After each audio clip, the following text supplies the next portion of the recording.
Hey everyone, it's a hot and hazy day out in the Mojave Desert today. It's 97 degrees out, but the Teltru is in the sun, so it's about 104, 105 on the Teltru. So today I'm going to finally get around to doing part 2 of the Suzuki and the vibration issue I have. Uh, I've really put this off for quite a while, and just recently I put it off because I got 4 new tires. I was going to shave these tires down. I was going to make a setup with the chainsaw and run the car and try and get them round again. But I'm not going to bother with that. The 4 new tires are out there. They came today, and they were super cheap. So I think it was less than $170 to get tires all the way around. So hopefully they hold up, and we'll see how it goes. Hopefully I can get rid of this vibration issue. So I'm going to jump right into it, and I'm going to show you exactly, I'm not sure exactly where I left off. I think I left off with the vibration in the wheel with me giving it gas. And I'm going to show you on this, this front tire here. This is the front passenger tire. How badly off it is, and this is just a bucket filled with some rocks so it doesn't move around too easily. And this works really well. This is pretty amazing. But if I spin the tire like this will push the bucket back to its highest point, and you can kind of hear it rub there.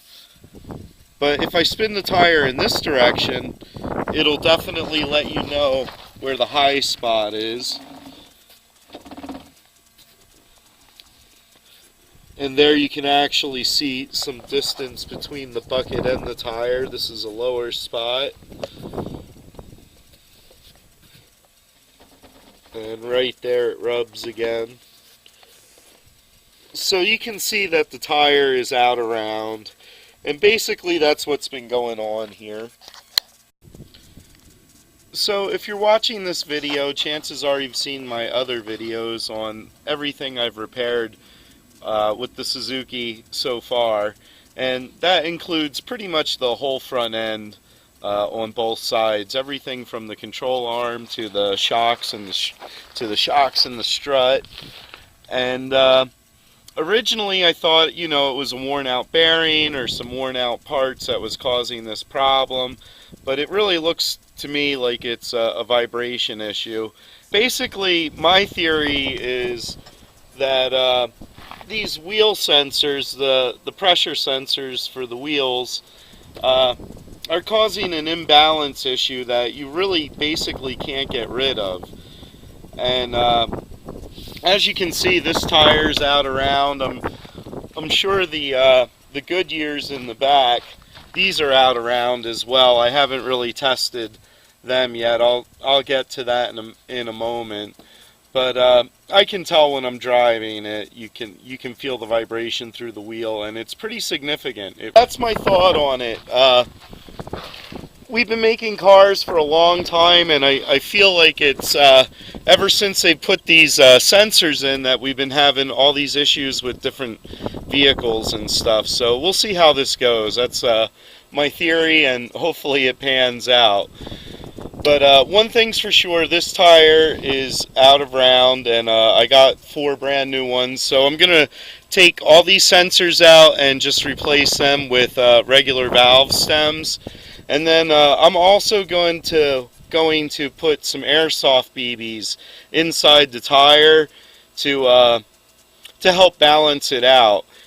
One of the other thoughts I had on this was, maybe it's a balance issue, and maybe it's my fault. I used to balance these wheels religiously, and over time, I just really didn't see any difference, and I kind of stopped. And it's very interesting that I'm going to do this one first, because this is the only wheel that doesn't have any weights on it. So I'm not sure if this is, a long time ago I bought a spare. I'm not sure if this is a spare. This one's pretty beat up, so I don't think it is the original spare, but I'll find out. I guess. Maybe I won't. But when I get done putting the tires on this time, I'm going to balance them. I'm going to try and take my time and make this as thorough as a video as possible. We actually do have a little bit of play here, so I'll have to look into that.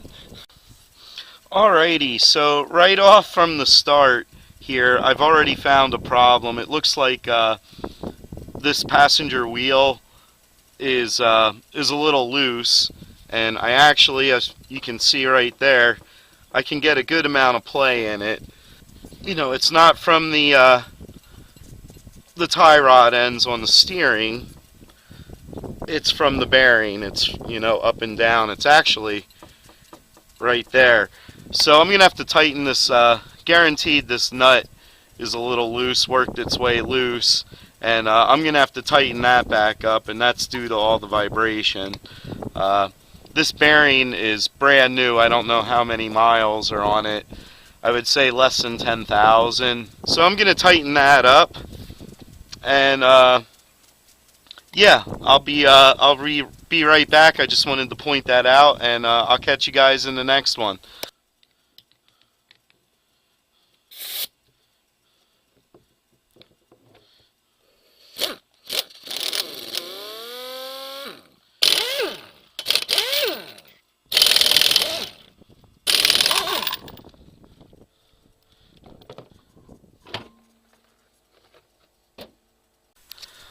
Alrighty, so I have my super cheap tires I got from Walmart. They're Lexani tires. These were really inexpensive, so I figured I would just try to do everything as right as possible other than getting a cheap tire. But even if a good tire is only going to last me about a year, that's about how long my Goodyear lasted, I might as well buy cheap tires. So yeah, here they are. I think they look pretty good. But anyway, today I was going to try something new. We'll see if this works. I was going to see if I can throw these on the handcart without them touching the wheels, and maybe carry all four at once. Now it looks like it's going to touch the wheel. Yeah, bummer. Alright, it looks like that'll work. So yeah, I finally have a way of carrying all four tires at once. Alrighty, I got really lucky. I haven't used this balancer in a long time, and I managed to put it on the one block that actually is level. So it's kind of hard to see. This is a Harbor Freight tire balancer, and the fluid, there used to be like fluorescent dye in the fluid, but here the sun is so powerful it's just completely clear. But there you should be able to see that the bubble is in the center there. And just for the heck of it, I'm going to see how balanced or unbalanced this wheel is without any weights on it. So let's see if I can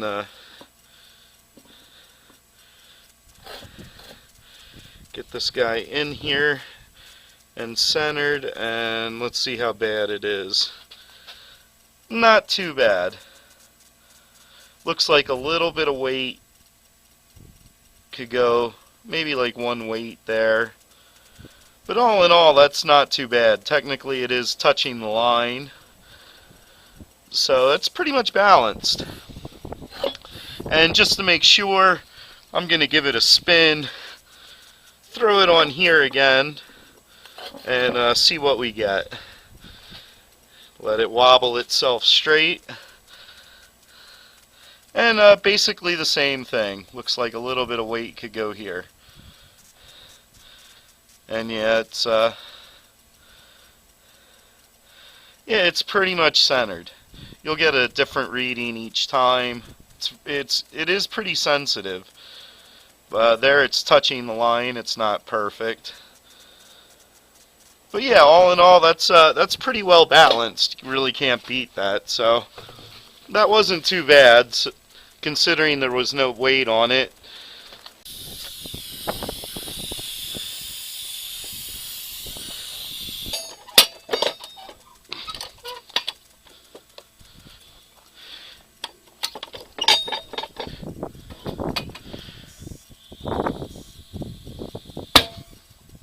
nice.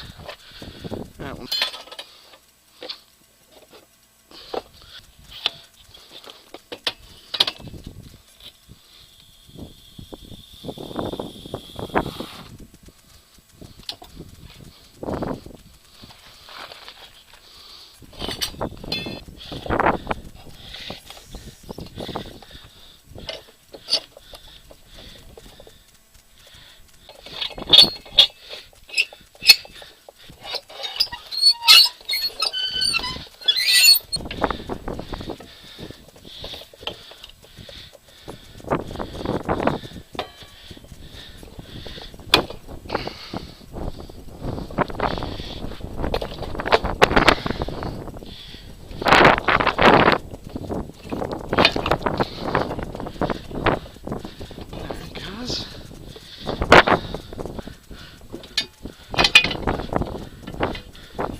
Lots of tire slime in there yet. And here's our sensor that we're going to replace. I'm not sure what size that is. I'm going to say it's probably a 12 millimeter. But I'm going to go find that and I'll be right back.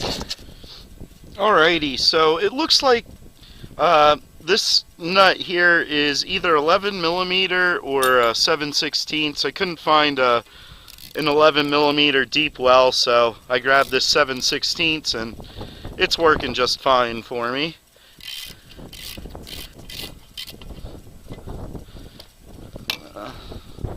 In fact, I don't even need the ratchet.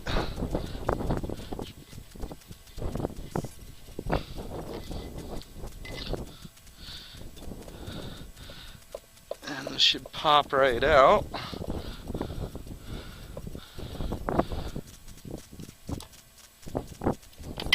Yeah, it's a little O-ring there, so it grabs a little bit. And there's that. I'm sure the battery's dead in this. They're probably all dead. The car's over 10 years old, so I'm gonna go grab the regular valve stem and I'll be right back. Alrighty, so I got these slime high performance valves to replace the ones that came out. These are supposed to fit 2 different sizes, so if they cost a little extra, I think it's totally worth it, so you don't have to worry.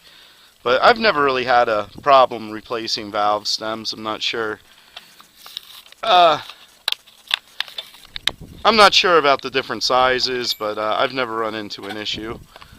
And yeah, this is kind of like this newer style that bolts together. I'm not sure. I guess maybe there's 2 different seals for the 2 different sizes, I would imagine.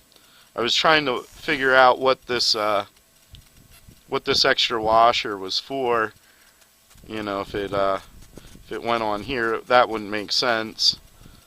But it would make sense to put it on like that, kind of, I guess. You know, but this one down here is going to pretty much do all the sealing. So I'm going to leave it off. I'm not sure exactly what the right way to do that is, but let's see. That'll fit in there.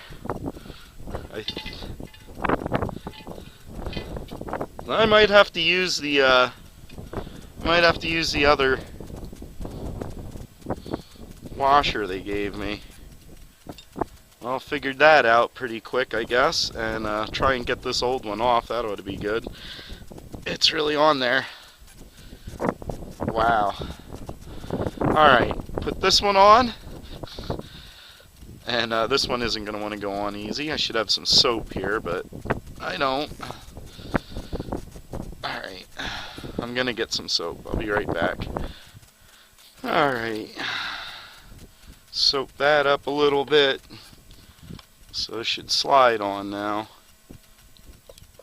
Yeah, not so much.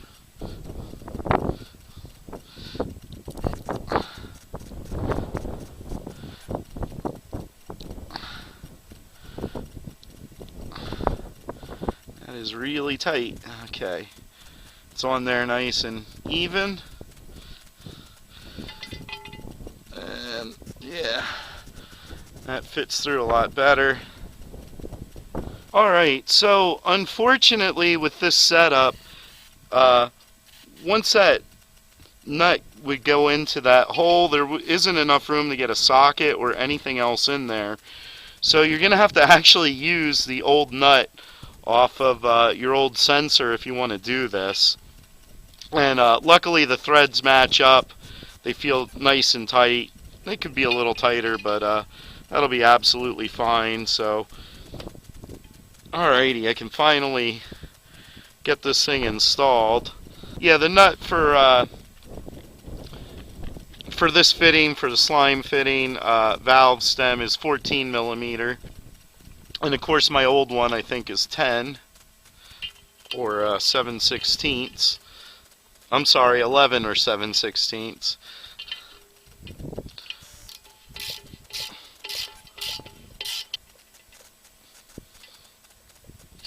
Alright, that should be plenty tight.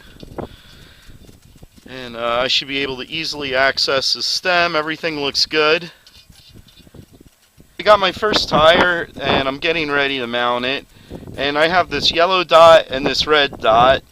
And quite honestly, this is the first time I've gotten tires that had the dots painted on them. So I had to look it up. And basically the red dot is where your valve stem goes. So this should be the outside of the tire. It kind of looks like it's backwards to me. Well, I'm going to put them on this way and we'll see what happens. I'm trying to do everything by the book. And we'll see if I... Oh, wow. Looks like... Yep, I can just push this one right on. That's nice.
Alright, so the general rule of thumb when doing this, from what I could see, there's all kinds of calculators online, but basically it seemed that you want to add 1 ounce of BBs for every 10 pounds you have in the tire and the wheel. So this is about 35 pounds, which would be 3.5. I'm putting 4 ounces in. For tires this size, they recommend 4 ounces for all-wheel drive applications and stuff, and I matched this up as best I could with one of the sites. So it should be fairly accurate to what it's supposed to get. Alrighty, I'm kind of excited about this. I've never done this before. Hopefully I can get all these guys in here. We'll see what happens.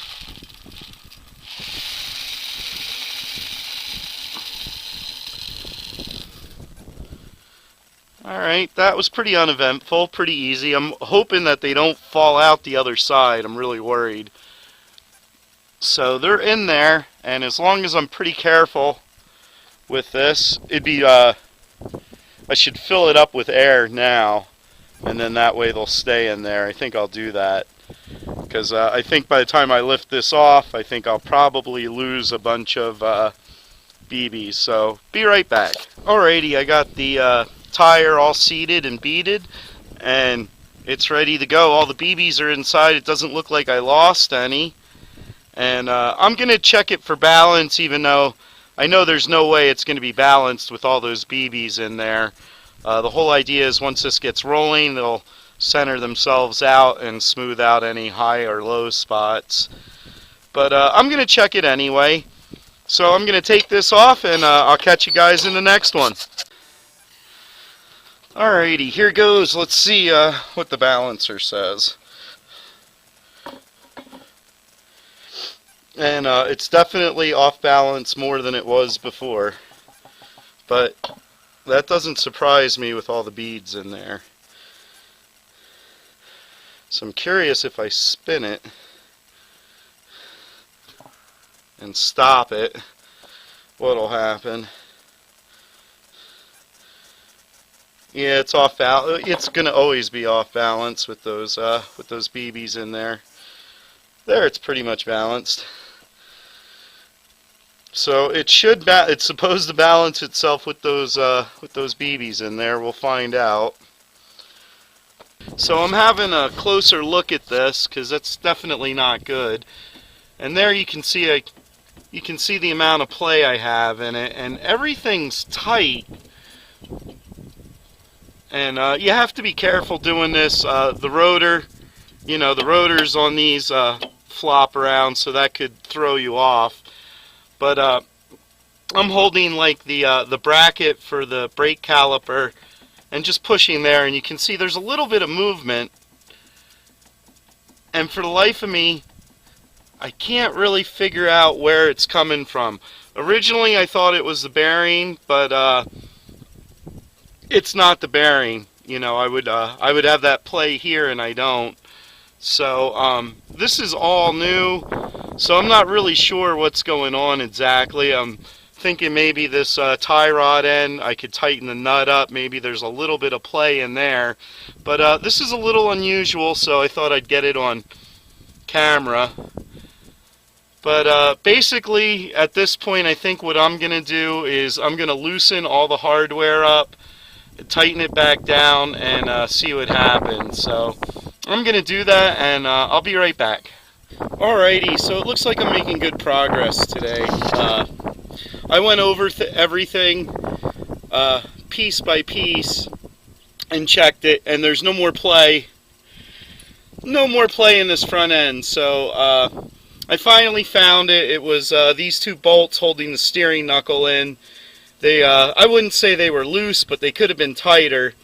And I tightened them up, and I put a double wrench on them to tighten them up. I'm pretty sure I used the impact when I put them on, but that's the way this stuff goes.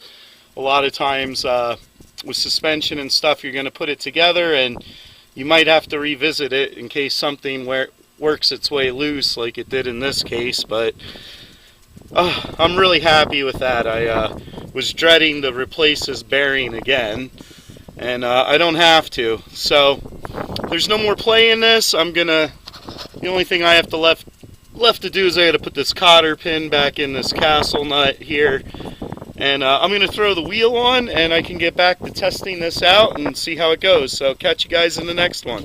Okay, hopefully you have a decent view of the steering wheel, and I'm going to put this in gear, and we'll see what happens. I am extremely nervous about doing this. But here goes. I'm going to rev it up and see what happens. Ooh.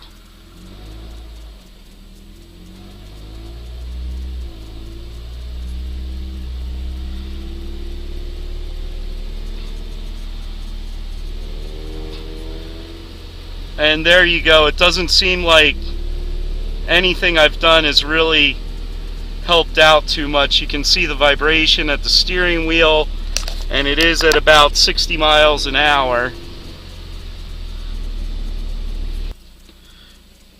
So the car seems pretty stable. This is the scary part. I'm going to get outside and have a look at the wheels and see how they're behaving. So I guess while I'm out here, I'm going to use my bucket, my low-tech indicator to see how round the tire is.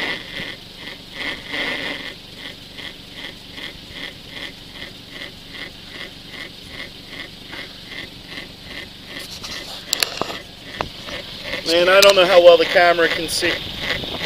You can see it on the camera there, but you can see the wheel is moving in and out, the tire's moving in and out.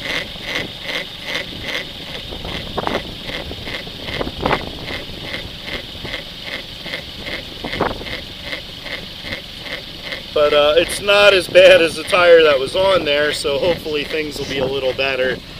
But that's definitely not good. Let's check out this wheel.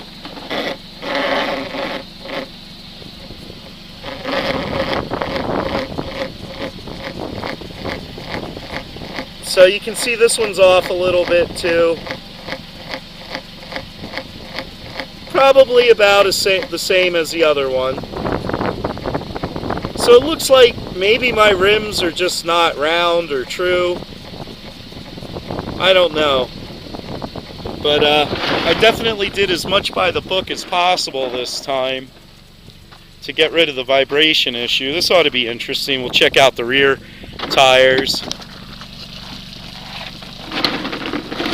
See how they're doing.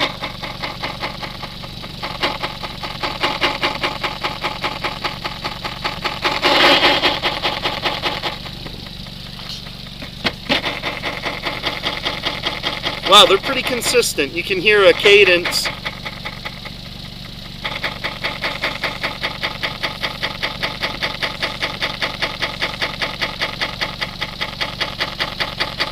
Yeah, it doesn't seem like this one has isn't as out around as the front two are.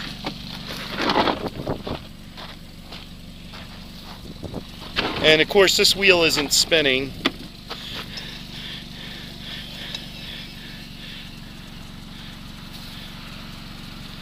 So we can just stop this tire, and I kind of want to leave it under there.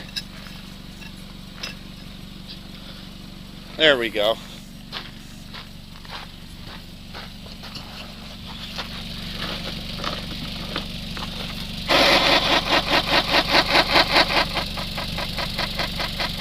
So you can hear by the cadence of the noise that it is not perfectly round. But sorry for not finishing my sentence. It'll be a little easier for me to see how consistent these are when I look at the footage. But that doesn't seem to be too terribly bad. Looks like maybe like a 1/16 of an inch or so. And they're all out around a little bit. And like I said, from the other test, you can see that the steering wheel still vibrates. So I'm definitely still going to have a vibration issue. Hopefully it won't be as bad as it was, and the Suzuki will be a lot more drivable. And who knows, maybe with those plastic beads in there, maybe they will even things out and the vibration will smooth out, but I don't think so. I'm thinking pretty much if you see vibration in your wheel with it up on stands, you're definitely going to feel it on the road. So I was hoping to have some better results with this, but it's good to put out honest videos and try and figure out exactly what's going on with the Suzuki and this vibration problem.